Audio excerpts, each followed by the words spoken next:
Hey, it's that guy who doesn't make videos anymore because he's too busy being depressed and not keeping down a job. It's a sad turn of events when the last one of these reviews I did was exactly the same as this but for last year, and that should just outline how unreliable I am as a celebrity. But I'm going to review this year's quests because I have some damn choice things to say about some of them. Are you sitting motherfucking comfortably?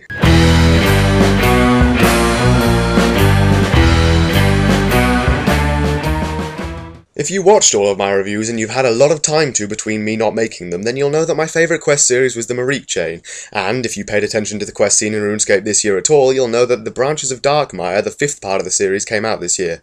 A lot of you have wondered what I think of it, and to be honest with you, so have I. Branches of Darkmire was developed by a different member of the Jagex staff from the previous quests of the series, Mod Titan having left Jagex before Marique 5 could be implemented. He had apparently left extensive notes on the project, but I was still sceptical about how good the next part of the series would be, particularly given the massive gap between Legacy of Seergaze and Branches of Darkmire. When the quest was released, along with graphical updates to a large portion of Mauritania, including the vampires themselves, I questioned its motives. During the quest there are several storyline bits that I really shouldn't agree with. For one thing, there's another new weapon that can kill vampires which stems from a kind of tree we've never heard of before called Blisterwood. This is just yet another fucking Deus Ex Saradomin added to a series already laden with the bastards, and it also makes no logistic sense, given that the new Blisterwood polearm is apparently so powerful it overrides the already established precognitive abilities the vampires have and allows you to do damage with simple, predictable melee attacks, as well as throwing stakes and a staff just so the cowards of RuneScape who don't like punching things in the face can feel included. Also, some pretty fucking stupid things go down in the quest, such as Vaneskula Draken defecting to your side and Ranis Draken being murdered by her, and the whole thing ends with, and I say this with a box of tissues at the ready to mop up any tears, Vanstrom Claus's death at the hands of the player. All these things should add up to me hating and scorning the quest, labelling it with sequels plague in a poor attempt to capitalise on a wonderful series, the proverbial last 18 Dune books to Mod Titan's meaty feast for the eyes.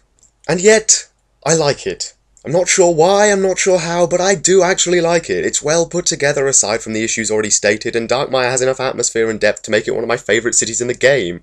So it wasn't totally botched, and I definitely think it has some strong points. I don't think it could do it for me the same way the previous ones have, but it's definitely onto something. I hope they iron out the kinks in the last part and make it a good end for Titan's legacy. Legacy of Seergaze, that— oh wait, fuck no, Yassi did that joke.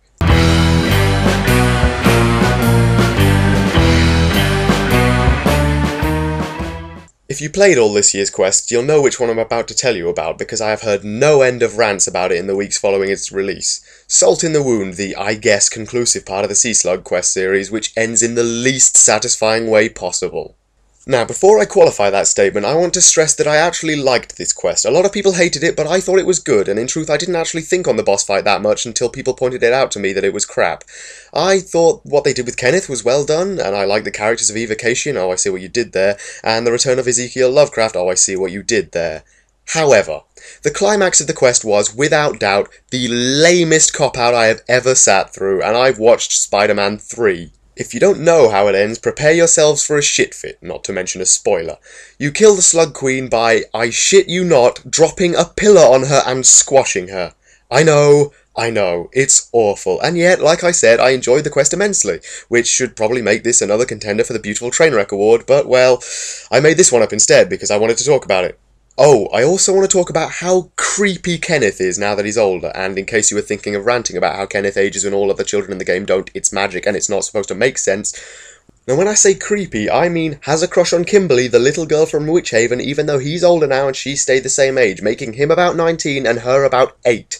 Asking him about it is supposed to make him come across as nervous, but it reads like a scene from fucking Lolita or something. I mean, who does he think he is? Me? Shit, ignore that last part.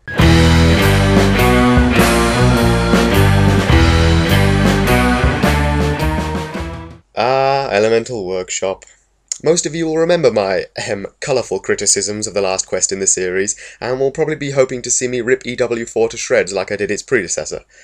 However, I simply don't have the heart. Sure, Elemental Workshop 4 still has frustrating as shit puzzles, is boring, drawn out, lacks depth or clarity of purpose due to the fact that the quest series features no fucking NPCs at all because everyone involved is already dead. But I can't hate it the way I hate EW3, and I think I know the reason. It's trying. It's trying to be a good quest. Elemental Workshop 4, while it has its share of problems, has them as part of a birth defect that the series has never been able to shake off. There's just nothing engaging about them, but at least EW4 tries to change that. Sure, they don't succeed, and I would still rather forget the quest ever happened, but they gave it a go, and it's not nearly as horrible as the one that came before. Granted, that's not difficult, but the point still stands. Elemental Workshop 4 is a bad quest, but I can give it points for effort. After all, it's not like it can help who its parents are. Oh, but before I move on, I'd just like to mention this one factor. A robot? Seriously? We're doing robots now? What, do we have to start employing emotes of straight-arm dances and making references to future armour? Well, if that's the case, Jagex, then I'd like to tell you to bite my shiny rune eye. Oh, fuck it, I'm not lowering myself to that level.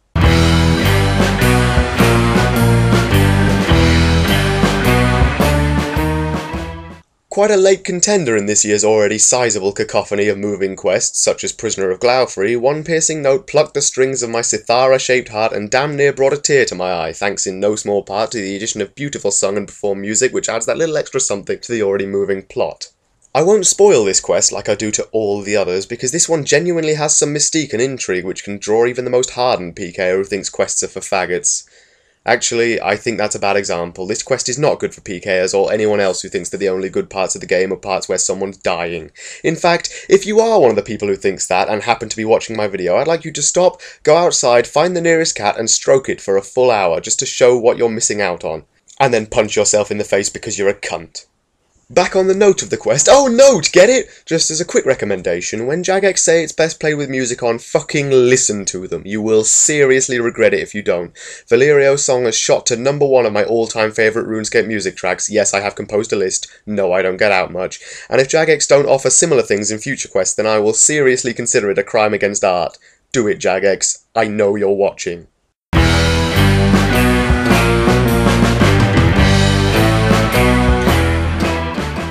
Many of you might think this would go to Elemental Workshop 4 or maybe Salt in the Wound, but you'd be wrong. Elemental Workshop 4 wasn't disappointing. I don't think anyone expected it to be good after number 3 shat on their patio furniture. Salt on the Wound, while its boss fight was unutterably crap, was a solid quest that implemented a new and interesting style of play into the game. No. Deadliest Catch is the most disappointing quest for a number of reasons. Firstly, the quest was enormously bigged up, with the giant sea monster even being named by players in a guaranteed content poll, and when the quest came out, the fish only actually appeared for about 8 seconds of very far away, blurry cameraed action. The animators cut corners everywhere, to the point that they put a player inside a small tent on the boat so that they wouldn't have to animate the appearance of each individual player, and they implemented a barely changed version of the fucking tracking puzzle, which wasn't fun when we did it in Defender of Varrock, or in Avoid Dance, or in Forgiveness of a Chaos Dwarf, or in Eagle's Peak. Also, I feel this is an extremely valid point. The quest was so boring, uninspiring and tedious that even tits couldn't save it. Seriously, the first quest ever with some serious boobage action, and it turns out to be the worst quest since Fishing Contest. Wait, Fishing Contest? A fishing quest? Deadliest Catch? A fishing quest? I smell a conspiracy! Or rather, a revelation that could have been evident from the start. Fishing is fucking boring, stop making quests about it.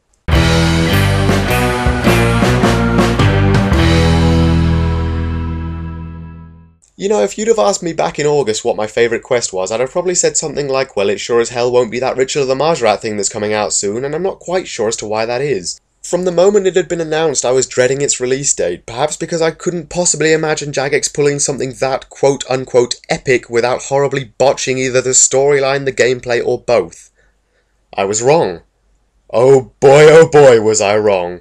Ritual of the Marjarat is, without any degree of irony or tongue-in-cheekedness, the most visually pleasing, gratifying, beautifully done quest that Jagex has ever made.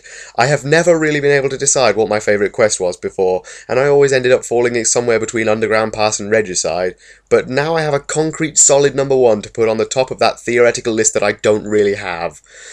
Every aspect of Ritual of the Marjarat was done well. The involvement of Kethsey, a mysterious other plane that wasn't released before the quest at all, we swear. The Robert the Strong connection with the Dragonkin that we haven't seen since A Tale of Two Cats. The Marjarat's expertly crafted costumes and personalities all clashing together in a fucking trouser-tighteningly chaotic scene. Even the ridiculously difficult boss fights, one after another, again and again, didn't bother me, and the cutscenes in between gave me more than enough fan-wank fuel, and that super high-def cutscene with Saradomin in the Stone of Jazz left me with a genuine feeling of, yeah, I would probably fuck Xiliana.